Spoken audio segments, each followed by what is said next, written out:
Now, seeds are the key for all habitat needs, and this is a more harvesting technology developed by William Eyre and Sons, and this is just giving you a real look at the future before I deal with the basic principles of problems and what we need to start with.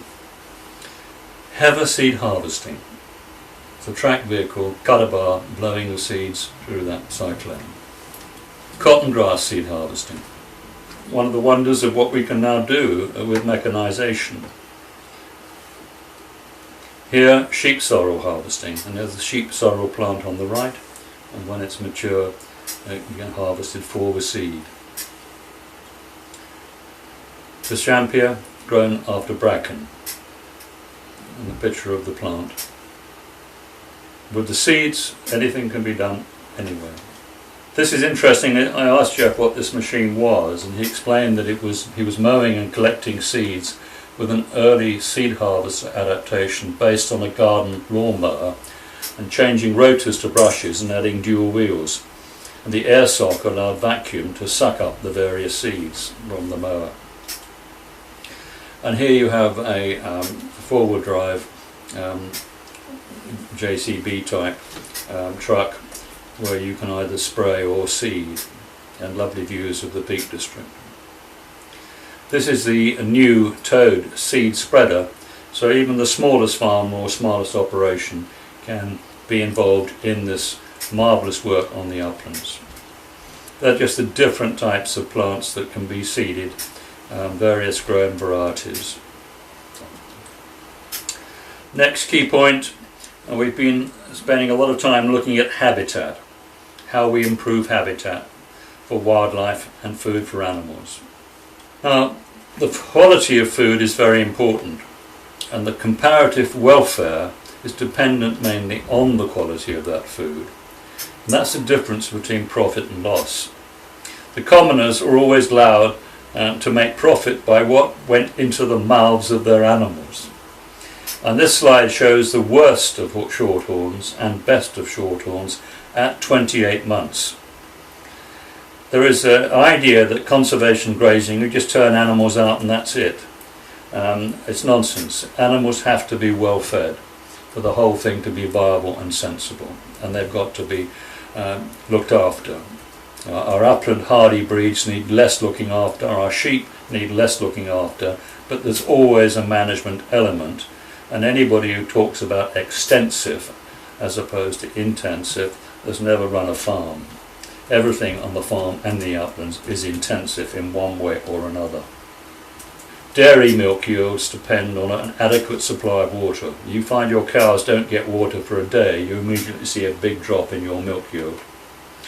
I did a tour of the American dairy industry, and I saw cows being beautifully looked after and fed in the barns on the East Coast with wonderful alfalfa hay, producing 4,000 gallons of milk a year, when the average yield for dairy cows in Britain in 1971 was something like 1,000 gallons. So feeding quality food and giving the animals wonderful attention, they gave the milk without stress. This is a King Seed's enhanced wild bird seed mix. They've been designed to create increased cover benefits, another cover for wildlife, in addition to providing a food source from autumn planting, and has the potential to last several years. You'll see more and more of this along the headlands of fields, the so-called conservation strips, where we're planting all kinds of plants which will help pollinators, etc. It's all part of the greening arrangements, but it's no point having all these extra species if they're going to be eaten. In other words, the predation issue is the major factor. The uplands also needs carefully managed grips and ponds. I've used this diagram because I thought it's an old diagram, very interesting. You can see a stock drinking area there, which wouldn't be allowed today, but it was a central part of providing, if you like, dung and urine for the fish and all the insects in the pond. They've got to live on food somehow, and in the same way that the cowpat is so valuable to so many insects, if dung is dropped in the pond or a river, in reality it sends the wildlife in ecstasy.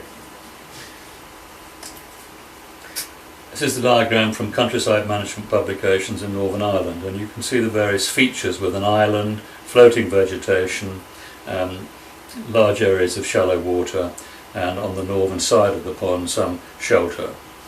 But this must always be included where there is a really good spring head site, and then you're going to have the water for most of the year, if not all of the year, and not have the pond drying out. Now we get on to this key issue which I've been talking about, which is protection. Protection from predators, from human disturbance, and from disease. Hunting and shooting issues is all part of this, and what we have really are big problems in being able to understand hunting and shooting, because they're totally complementary. And it's very important people realise you can't have shooting without using hounds to follow up any wounded animals.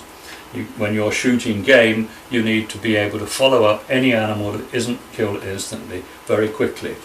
Shooting with shotguns on game, you average about 3 pellets per animal. The kills are quite good, but you have to have that picking up operation as the birds are being shot. And I've said here, honesty on wounding is still unresolved by the British Association for Shooting and Conservation, the Countryside Alliance, the European Federation of Associations for Hunting and Conservation. The reason was a wounding deal was struck with Elliot Morley by Basque and between Basque and the Countryside Alliance, and left an internal matter with face. And they decided not to raise the issue of wounding in any argument for hunting or against shooting. How on earth can you get the right legislation and provide the right evidence if people make those kind of crazy deals? Now, these are the primary factors in dealing with dispatching animals. Primary factors in establishing humaneness, minimising cruelty, eliminating unnecessary suffering, and removing sick, diseased, injured and wounded, namely deer, fox, hare, mink, squirrel, badger, rabbit, and many others abroad. We need the ability to move and disperse, inspect and locate specific individuals or species. A careful selection of an individual within the target species before culling. Survival of the fittest on being tested by scent hounds or specifically brought to bay. Selective as opposed to non-selective or indiscriminate killing is a moral principle reinforced under international law. Culling has a clear definition. We want to be able to ensure that we have instantaneous death or the best prospect of an instantaneous death, achieve no or low wounding rates, and the provision of a clean quality carcass, bled out as soon as methods allow. The ability to quickly follow up wounded or casualty animals for humane dispatch. Rapid availability of an efficient professional casualty service for key species, dealing with road traffic accidents promptly, and allowing veterinary inspection. 70,000 road traffic accidents involving deer, 20,000 deer going off injured or wounded and not being followed up properly. Management of species by rural communities to ensure the survival of well-dispersed, healthy animals in balance with other species. The need for full health inspections are a growing requirement, together with protection from human disturbance and to lower the risk of disease when and where appropriate. And the last point of these 10 points is maximisation of the economic benefits of the species management activities. The 3 deer hunts in the West Country put £10 million each year into the rural economy. Think about 300 hunts right the way through the country. It's a massive contribution to the rural economy, and they should be allowed to do their wildlife management jobs and tasks far more efficiently than they're allowed to do it now. Particular note, under the Deer Initiative Code of Practice, and Elliot Morley was a driver in saving the Deer Initiative, and it was his little baby in terms of getting something going on the deer problems. And under the Deer Initiative Code of Good Practice, all deer shot at must be followed up. This is not practical with badgers, or very rarely carried out for deer, except when a professional scent-hound casualty service is available in the area. The point Elliot Morley missed was that there is such a thing as wounding, and that wounded animals, injured animals, sick animals need to be found and followed up and dispatched just to curtail any suffering. And that point was completely missed at the time of the Hunting Act, which was a tragedy. So these 10 factors above are key features of hunting methods, nearly always absent in the stalking or shooting of the above species. Indiscriminate slaughter by undisciplined mass shooting and poaching is now causing population collapses, particularly the red deer, requiring all shooting to be supervised by local wildlife managers, harbourers, acting for land custodians and communities. This is the RSPCA's preferred method of fox control. This vixen, nursing vixen of cubs, found in Hertfordshire by a hunt, has taken a wounding rifle shot in a central memory glands, you can see in the middle there, and she's died of the wounds. Independent research has shown unacceptable levels of wounding with both rifles and shotguns, and clear evidence that the largest percentage of fox shooting outside specialist gun packs is conducted without an effective means of following up a wounded animal. Cambridge University research shows that most foxes are shot in February and March when vixens are pregnant and nursing. As a result, fox cubs are left to starve to death. That was of concern to the Scottish Society of the Prevention of Cruelty to Animals in Scotland, who I met with and agreed that they would extend terrier work to deal with the starving fox cub problem, but not the RSPCA, who lied to the Burns inquiry on the wounding issue. And Elliot Morley claimed there was no such issue as a wounding issue or wounding problem. Another quote, and I must give you these quotes because we have to get to the bottom of our current problems. Because hunters are such a small and reviled number, it is their tactic to try and link the sports of shooting and fishing with theirs and scare participants in these pastimes into thinking that Labour will ban hunting, shooting and fishing. This is completely untrue. It is not and never has been our intention to prohibit responsible shooting and angling. Elliot Morley, Labour Animal Welfare Brief, 1994. I was advising a Labour Party at that time and was passed that brief. Labour believes in working with interested organisations such as the British Association for Shooting and Conservation and the Game Conservancy in developing best codes of practice for game management, shooting and conservation. What you can see here is a classic Stalinist divide and rule, setting hunting against shooting. And Elliot Morley was a past master at these Stalinist tactics.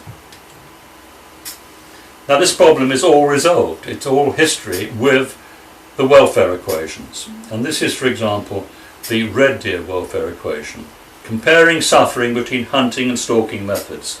The extent of the poor welfare can be multiplied by the duration of poor welfare as an estimate of the severity of the problem. Broom and Johnson, 1993, Stress and Animal Welfare.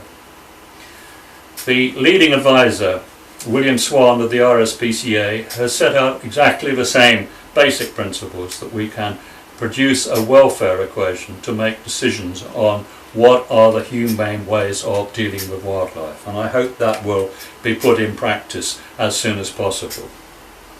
In terms of deer hunting, the summary here, simple solution. Hunting is more humane than stalking by a factor of at least 10 on culling comparisons, before the figures are weighted for the duration of all suffering curtailed by hunting methods, such as the casualty services, the communal control of the management activities through the deer management group support and cooperation, and the following important factors are not included above: degree of suffering, ethics of instantaneous death, importance of selectivity, realistic average wounding rates, ethics of sporting chance and clean carcass, length and time all body shot deer take to die, and of the welfare cost of stalking as a proven noxious stimulant on deer welfare. It's research by Batchelor in 1993. And that figure of hunting being more humane than stalking of 10 is based on a 5% walking wounded rate. In reality, the average wounded rate is 15. Rifle wounding, left. A bullet is entered behind the ear and exited through the mouth. The stag was alive for several days, found and dispatched by the Devon and Somerset staghounds. Right. a hind found lying out of the wind by a hedge near Molland in Devon, February 2001 in freezing weather. A soft-nosed rifle bullet passed through the right nostril, smashing the roof of the mouth and both top and bottom jaws. Alive for at least 3 days. And I've said walking wounded rates for deer and badgers are now confirmed to be 15%.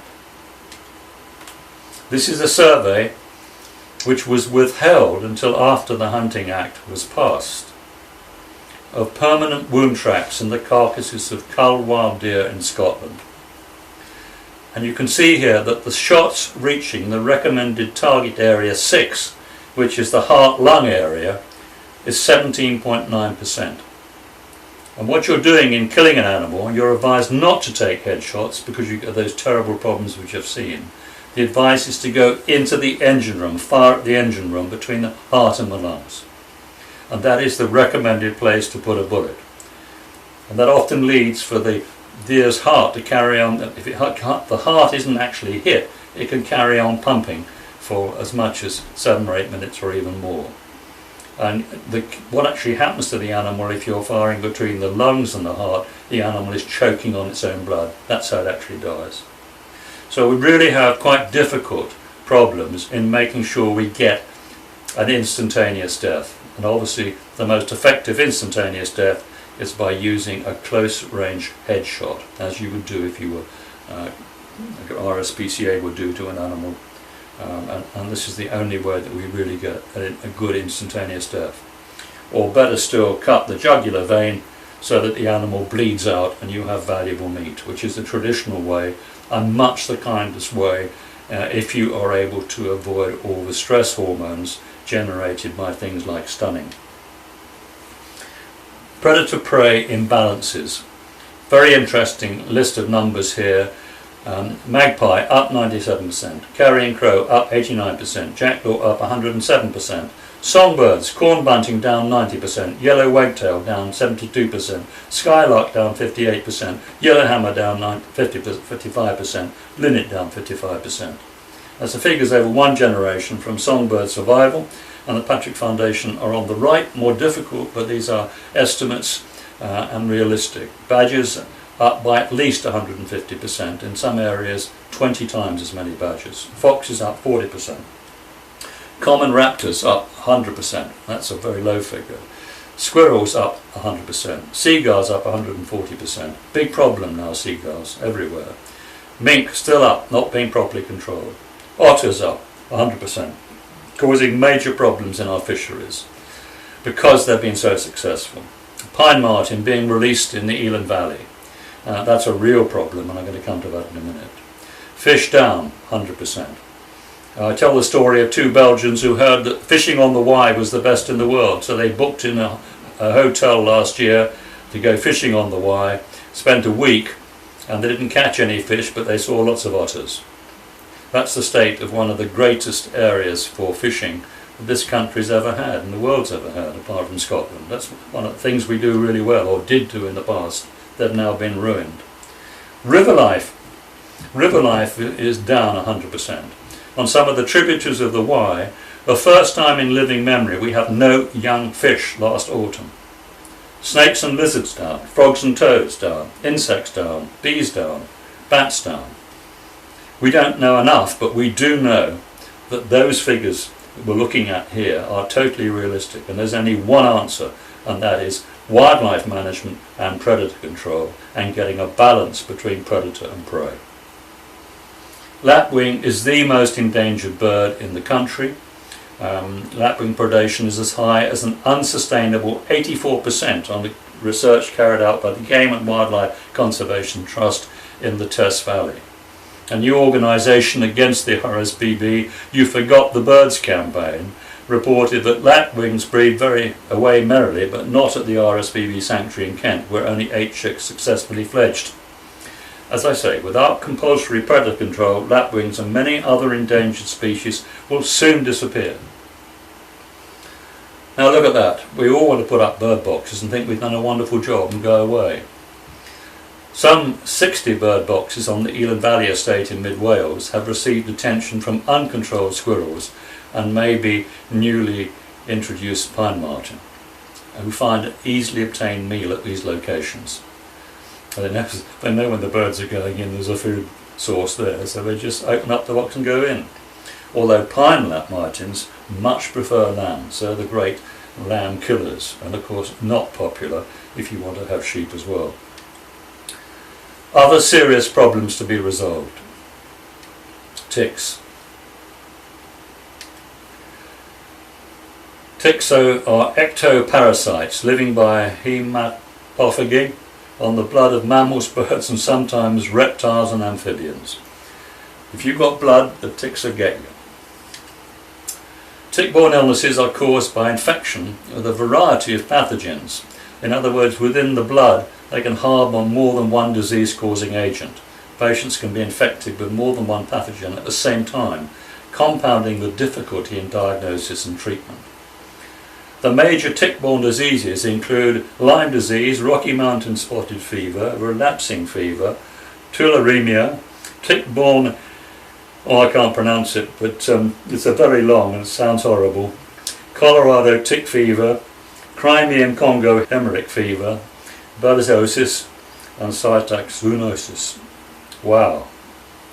Now the point I'm making here is that with the possible explanation of widespread DDT use in Soviet Union, attempts to limit the population or distribution of disease-causing ticks have been very unsuccessful. This is a major problem. Both sides of this stoat's head were covered in ticks.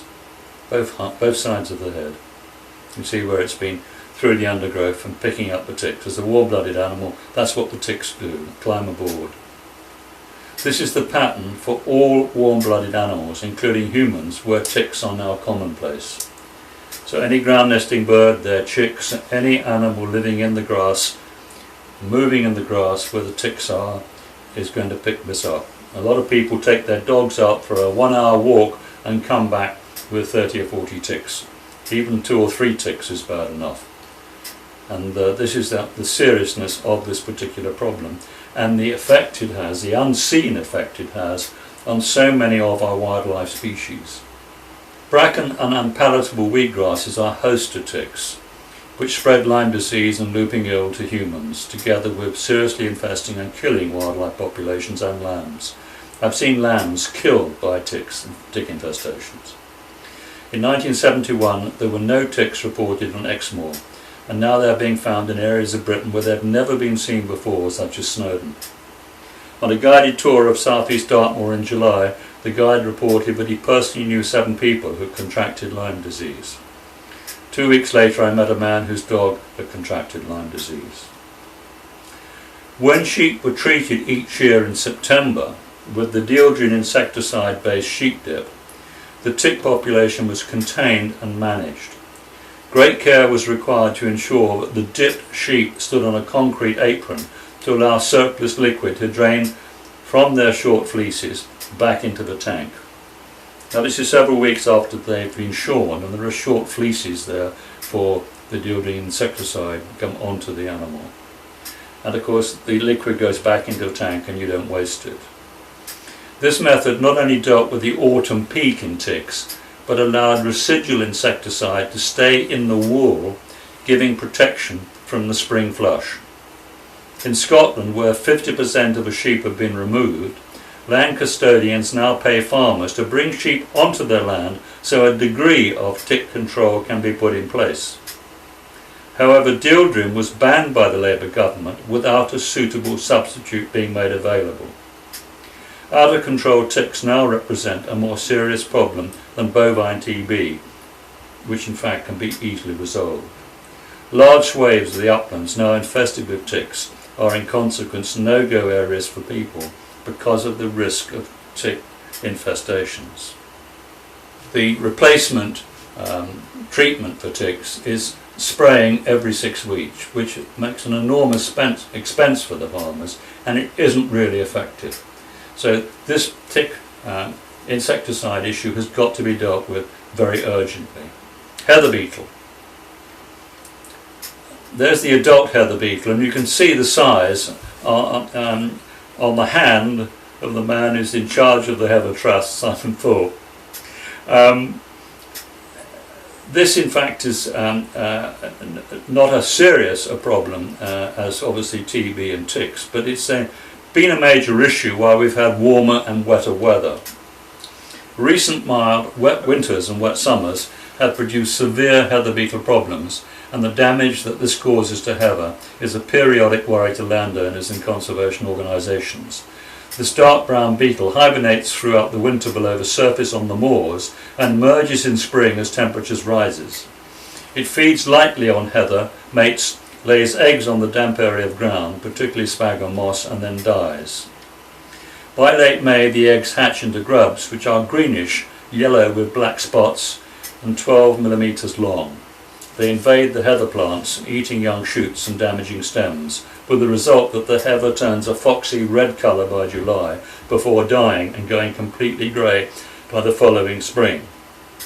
Seedlings and old heather are especially vulnerable to attack, leaving only young, vigorous growing heather capable of surviving. Because of this, the most carefully managed moors with appropriate grazing and burning patterns will suffer the least damage. And back again to the importance of burning being a big help in reducing heather beetle problems. By early August, the grubs start to drop off the heather and bury into the litter to pupate into the adult beetle. This is heather under attack from heather beetle. As I say, the mild and wet weather around 2000 in particular led to serious heather beetle damage, which left dead plants and red colour in others. You can see those whitish colours there, they're completely dead. Now unfortunately this was wrongly blamed by the ecologists on overgrazing, and I heard constantly, oh, heather's been overgrazed, that's why it's looking like that. And it was another excuse to remove livestock from the hills, which was totally falsely based. Conclusion, and I'm using a Moorland Association quote again: they are the source of the best information on the management of heather moorland. They're the experts. Too much heather has been lost. The Moorland Association seeks to reverse that. Our members have already recovered over 160,000 acres that had become degraded, and much more is in hand. With the right policies, this could be restored to the 1.2 million acres of heather moorland that existed before 1939. This in turn would extend much further the massive environmental and biodiversity benefits that heather moorland management provides, to the advantage of everyone. Bracken. This is part of the 16,000 acre Abergwysin estate as it was 4 or 5 weeks ago. All that remains of the heather is just in front of us on the left. There's still some purple flower left, and there's some heather over on the right hand side. When I first went onto this moor, it was wonderful heather moorland as far as the eye could see, perfect for a triple SI site. Now you have massive areas of bracken, and you can see here where the mowing machine has been out cutting it down.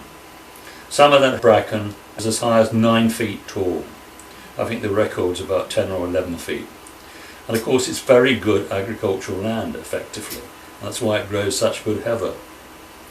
And this is a tragedy, and I have a little to say about this on the next slide. In 1997, this area of the National Trust 16,000 acre Abergwysin estate in mid Wales was well stocked and managed, producing quality heather as far as the eye could see.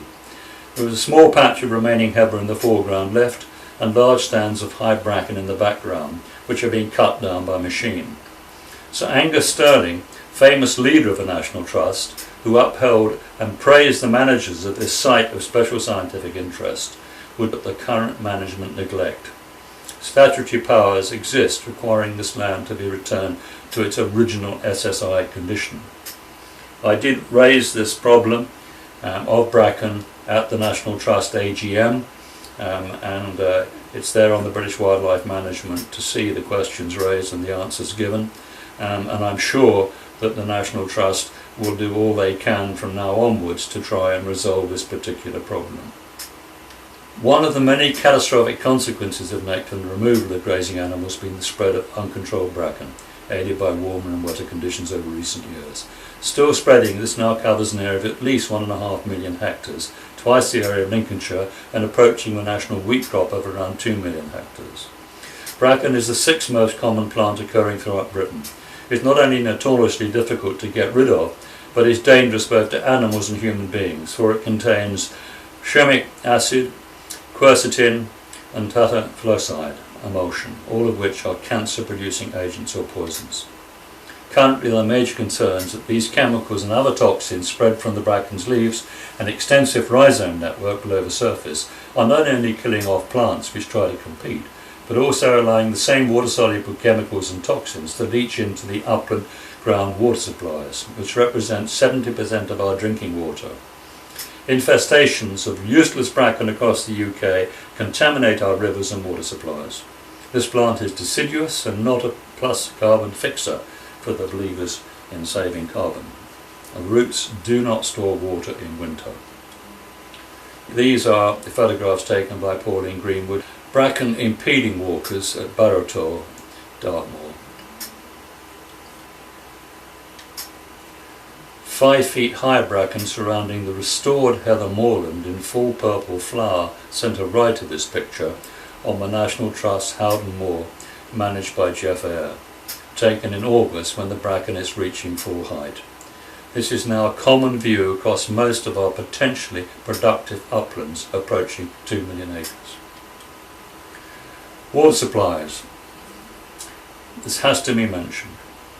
I heard the Environment Agency saying 5 or 6 years ago that of all the countries in Europe we had the worst situation regarding maintaining water supplies to the public because of lack of infrastructure over the past 50 years. Here we have the fact that 70% of the UK's drinking water comes from the uplands. Fresh and clean water will come under even greater pressure as our population continues to rise to a projected 70 million. Heather moorland areas with their low external inputs provide vast, clean, undeveloped catchments. Management of heather moorland has provided clean water in the face of years of industrial pollution. I've said until now, because if we've got all this bracken and taking over our heather moorlands, then we've got a massive issue here, which is another very serious issue to be dealt with. Carcinogens have been measured in water at levels as high as 45 micrograms per litre. The acceptable minimum is 0.005 to 0.016. Some water companies claim that the treatment of their public water supplies removes this toxic hazard, but this is still unproven and cannot address the impact of untreated water used by humans, animals and wildlife, particularly aquatic life. Soil erosion and degradation.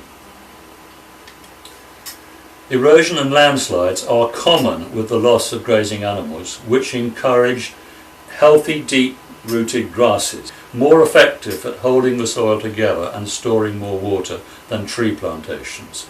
This also applies to undergrazed peat. If you take the animals off, you don't stimulate the root growth, the grass then dies, and then you get this kind of erosion. They're plain to see, and there's lots of it to see where the animals have been taken off, and we've got this problem. Burning, and I'm going to do a summary on burning. Careful, regular burning of ungrazed, rank, unpalatable grasses triggers the nitrogen-potash cycle, activates seeds, removes pests, and provides a new start for productive plants. Lime application to correct soil acidity normally follows this process. If careful burning is not carried out, there is a major risk of uncontrolled fires, which can cause enormous long-term damage to peat adjoining woodland and crops. We've seen this in the last 30 years. We've had 1 or 2 years which have been disastrous in the number of serious fires which have done enormous damage. Take, for example, the massive fire that took place on the moorland around Flyingdales up in Yorkshire. Now I'm going to deal with my pet subject, badgers. And I've gone into some detail here because it's essential to get the truth about badgers out to the public, because TB is such a serious problem. There are 79 countries in the world where TB has mutated, and TB in people cannot even be treated because of the mutations we're now seeing. We should have zero tolerance for TB. And I'm just going to go through some of the background issues to show you that there's been a war here between the animal rights industry, who profit from subscriptions from people who think that the badgers should be saved, and the people who wish to manage the countryside for you, I, and all those people who visit the countryside. And these are clear comments. We're back to Elliot Morley again. Labour intends to strengthen the existing legislation to further protect badgers and their sets.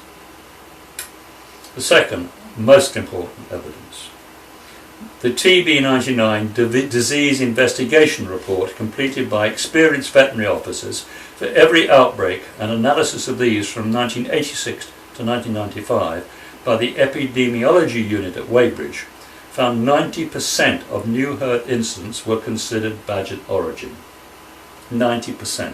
This is from the best state veterinary service in the world over that period of time.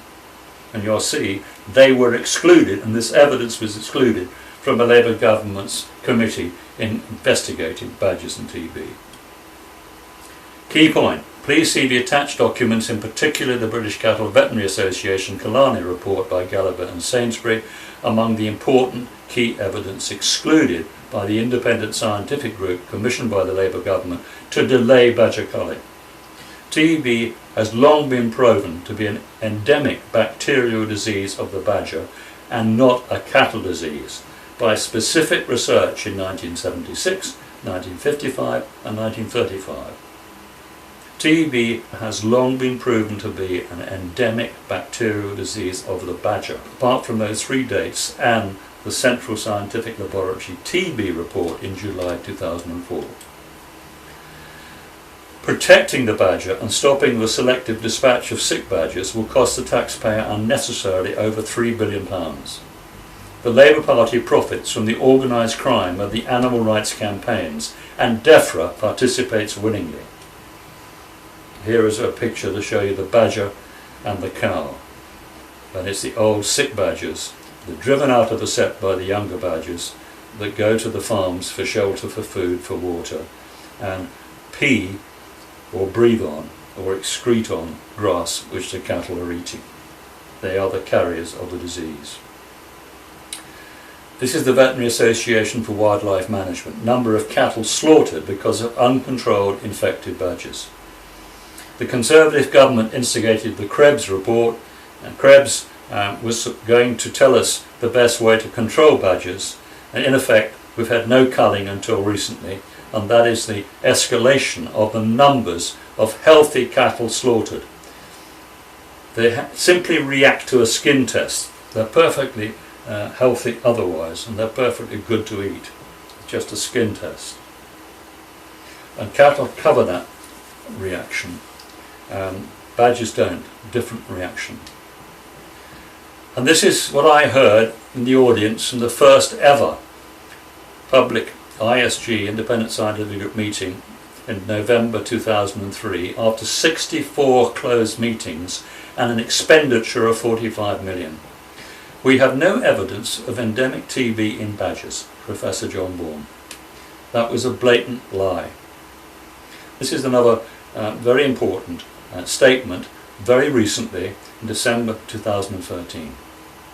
Bovine tuberculosis, BTB, is a very important disease of cattle in Britain, where it has been increasing in incidence and geographical distribution. In addition to cattle, it infects other species of domestic and wild animals, in particular the European badger, Meles meles. And this report is called A Restatement of the Natural Science Evidence Base Relevant to the Control of Bovine Tuberculosis in Great Britain, published by the Royal Society. Godfrey, Donnelly, Carr, MacDonald et al. This disgraceful paper flies in the face of well-established evidence that BTB is a badger disease, verified by searching 189 papers on Google referring to TB in badgers being endemic, and the Gallagher and Sainsbury paper. And this is part of that paper. Badgers found with generalised terminal disease usually become super excretors, causing massive contamination, and it is these that are more likely to be the source of large numbers of multiple reactors. Annual and often more frequent testing in TB problem areas results in repeated removal of cattle reactors in the early stages of infection before they present a risk to others. But a self-perpetuating reservoir of TB infection in badgers has long been recognised, Gallagher et al. 1976, in which disease in the badger can progress to emaciation and death. It's very unlikely that cattle will pass TB on to other cattle, and the cattle are getting it from the badgers. However, the pathology differs fundamentally from that in cattle. The infected badger shows a brief period of low-grade hypersensitivity before developing an anergic type of reaction associated with considerably larger bacillary numbers than are seen in hypersensitive cattle. Also, it commonly exhibits more opportunities for excretion, not only from contaminated sputum and feces, but also from urine and discharging bite wound abscesses. In the badger, the kidney is the most frequent site of spread, following generalization, and counts equivalent to 5 times 10 the value of 6 bacteria have been recorded in a full urination of an advanced case. 1.5 million bacteria in a teaspoonful of urine for people to work it out for themselves. This represents a potentially massive contamination of pasture, and together with contaminated sputum where badgers have been foraging for worms, these discharges present a real source of infection for other animals using that pasture. The British Cattle Veterinary Association Killarney Conference Report, TB, Do We Have a Control Policy? Gallagher and Sainsbury, and that can be read on the British Wildlife Management website. That evidence and all the other evidence from a best state veterinary service in the world has been excluded from the Labour government's work on this, and even recent government. One badger soon becomes 11. Surveys of badger numbers show a massive increase in numbers and predation damage. And here, I'm afraid to say, it's very sad, but I have to put this kind of material into the public domain, but it's my only way of getting the truth to where it matters. And this is the proof of misconduct in public office. Professor John Bourne, Monday the 18th of June 2007, a Select Committee on Environment, Food and Rural Affairs, examination of witnesses, questions 60 to 79, minutes of evidence. Parliament should have dealt with it, but like so many things, Parliament doesn't, especially when they have committees composed of both Labour and Conservatives. Professor John Bourne, chairman of the Independent Scientific Group, stated, "Let us go back to 1999 when we started our work. It was made very clear to us by ministers of the day, and they have not refuted it since, that elimination of badgers over large tracts of countryside was not an option for future policy. It was on that basis that we designed the trial. We also had to take into account welfare considerations with respect to culling used and limitations on culling with respect to cubs that were not killed or died underground. Those were clear political limitations that we operated under. I have no reason to believe that those political limitations have changed. We repeatedly say, culling as conducted in the trial. It is important that we do say that. Those limitations were not imposed by ourselves, they were imposed by politicians. Whatever has driven that, I do not know, but the fact is that a price has been put on the badger in this country which related to the way we were able to carry out our scientific work. That is exactly what we report. And my comment here on this, and having gone to all the meetings and followed this whole trail, disastrous trail in my opinion, what had driven limitations imposed by politicians was the initial 1.1 million donation to Labour and other animal rights industry funds collected mainly from vegetarians. So there was a very much a campaign, if you like, through these various organisations in the Labour Party to make sure that badgers were not culled. I put a conclusion here. It should not be a surprise that those with good knowledge of the past roles of Elliot Morley and Barbara Young in the RSPB and in government that DEFRA and Natural England are still dominated by Labour Party activists and EU supporters. Their hostile agenda against landowners, wildlife managers, upland farmers, commoners and graziers in key parts of the British agricultural sector, including the Somerset levels, has delivered catastrophic results and record levels of farmer suicides. Now, I always give a solution, and I complain, I always give a solution. And there always was a simple solution to the badger situation. And if the people involved in government, before they wasted £3 billion of money, should have spoken to the country people who understand these issues. Of course they didn't. Super excretors, along with other old sick badgers, are driven out of the setts and badger territory by the younger dominant badgers, leaving them with no alternative but to seek food, water and shelter near farms and livestock. These sick animals, some of whom will carry 1.5 million bacteria in a teaspoonful of urine, were proven by the State Veterinary Service in 1985 to 96 to be directly responsible for TB in cattle in 90% of new herd infections, not the 6% dishonestly claimed by Labour in the more recent House of Commons debate. Badger baiting, deceitfully confused with baying by the animal rights industry, has never been proven to be part of modern working terrier practice. Despite continuing requests for evidence of baiting, none has been produced by the Labour Party charities RSPCA, LACS, Badger Trust or the National Wildlife Crime Unit. And I've been on the Partnership Against Wildlife Crime. I've been going to their annual seminar since inception until the last year when I was told that I wasn't welcome.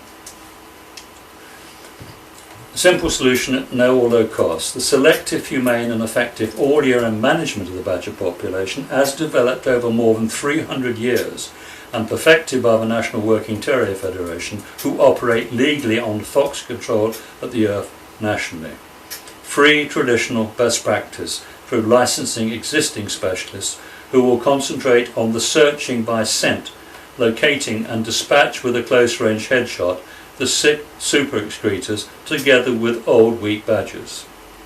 The use of a trained dog to follow a scent trail with the aim of locating, without physically coming in contact with, an injured badger does not require a license and can be carried out under an exemption provided in the Hunting Act. In this way, bovine TB can be brought under control in 3 years, a little more. The licensed local badger managers with full knowledge of fox earths and badger sets in their area would also be required to identify infected sets using the PCR test, which works and is being used in Europe, and apply in situ euthanasia using an approved anaesthetic such as carbon dioxide, which is heavy enough to sink to the bottom of the deep sets and provides no after effects if the badger receives a non-lethal dose. Now, what do the RSPCA and the Badger Trust members really think about sick badgers? I'll tell you.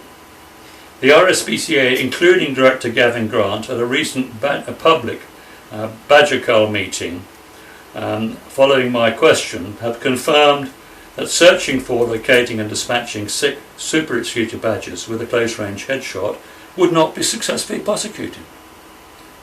So what's the fuss? What is the big argument? On Friday the 29th of August 2014 in South Wales, at the Badger Trust AGM, Chief Veterinary Officer of Wales, Christiane Glossop, and I was in attendance, asked the audience if they would support the humane dispatch of sick badgers. It was a massive show of hands. So all the people who are paying this money into these various organisations would be very happy to see animals dispatched in the most humane way. And we could have done this years ago. Badger summary.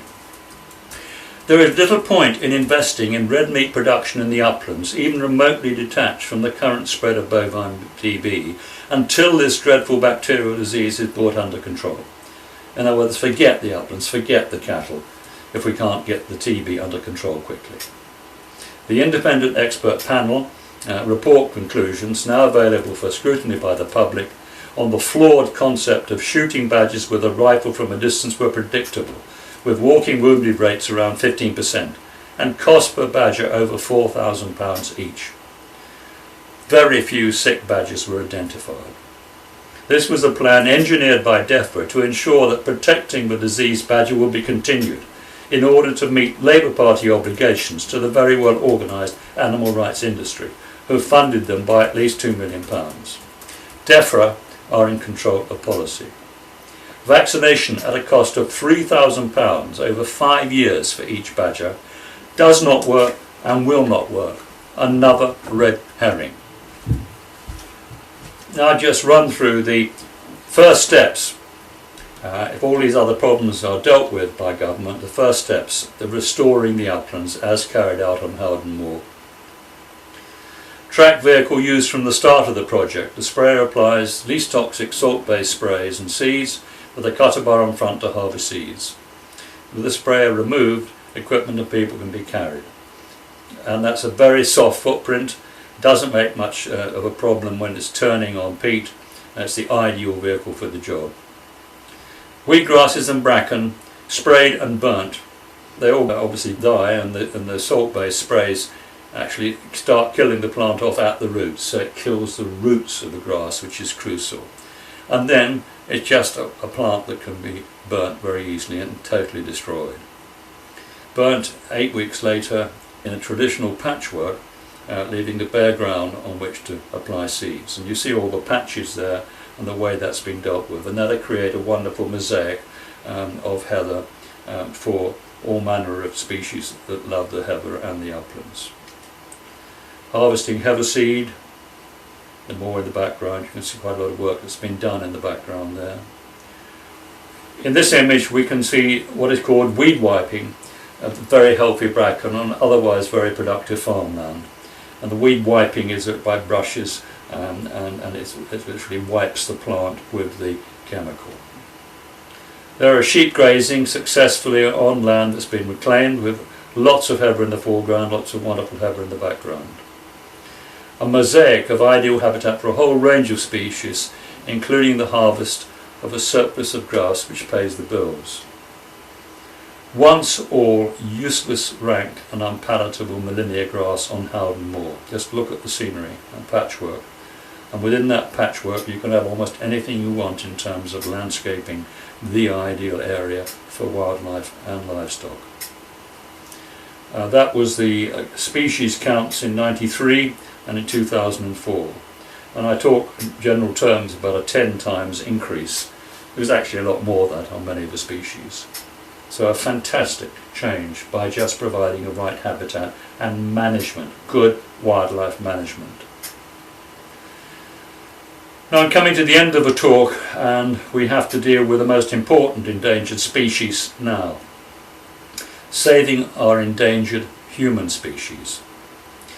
Before the last upland farmers, graziers and commoners disappear, unable to survive on the welfare provided, as inadequate compensation for the willful destruction of their businesses by DEFRA, Natural England, Natural Resources Wales, National Park authorities, etc., the state must be made to recognise the deliberate, devastating impacts they have inflicted upon some 50% of the land area of Britain.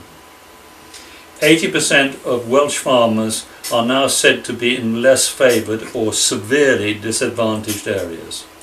The average hill farmer earns £2.50 per hour for an 80-hour week. The consumers pay for their food twice, once in subsidies which go in welfare payments to farmers from taxes, and secondly payments for farm products.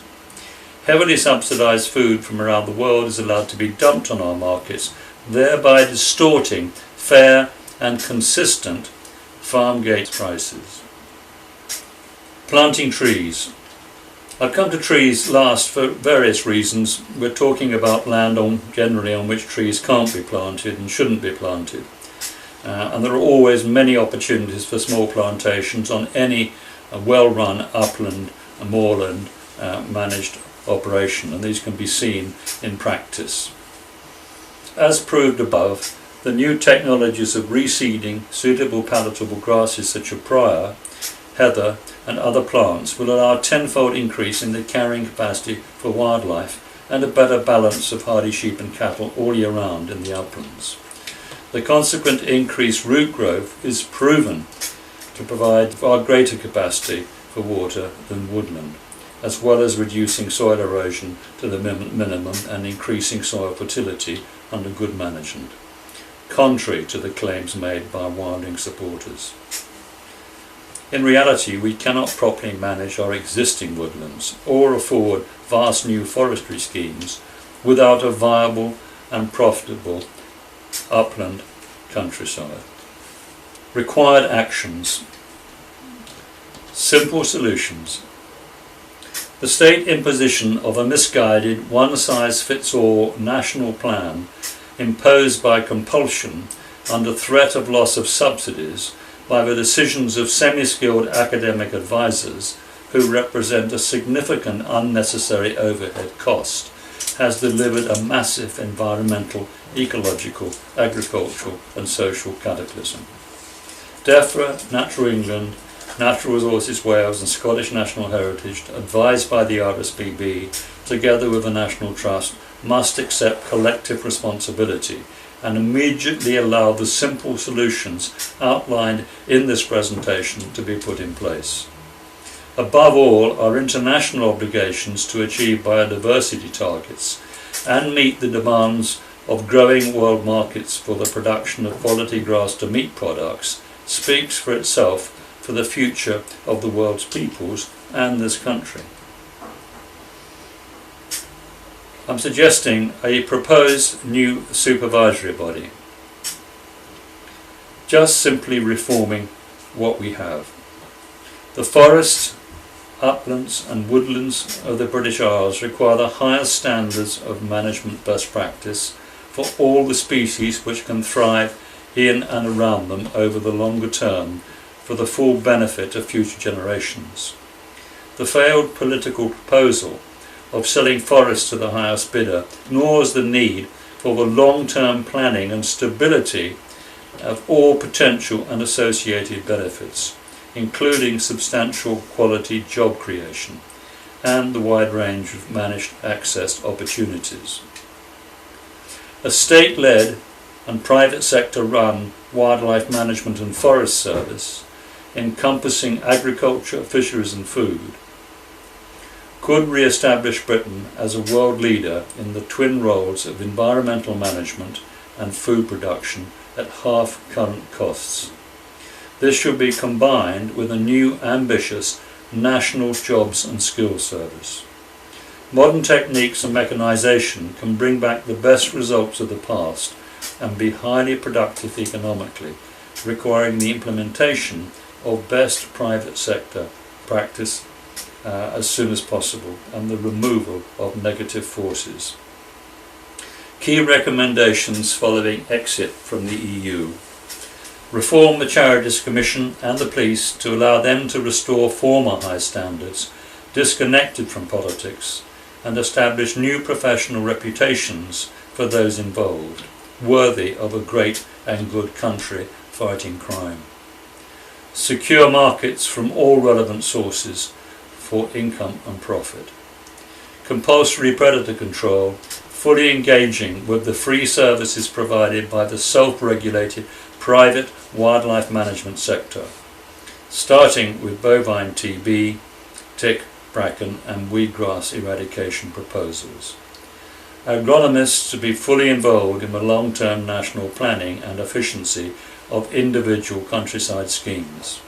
Headage payments to bring rapid recovery in stock numbers. Currency loss compensation and generous tax incentives for the required capital improvements. Thank you.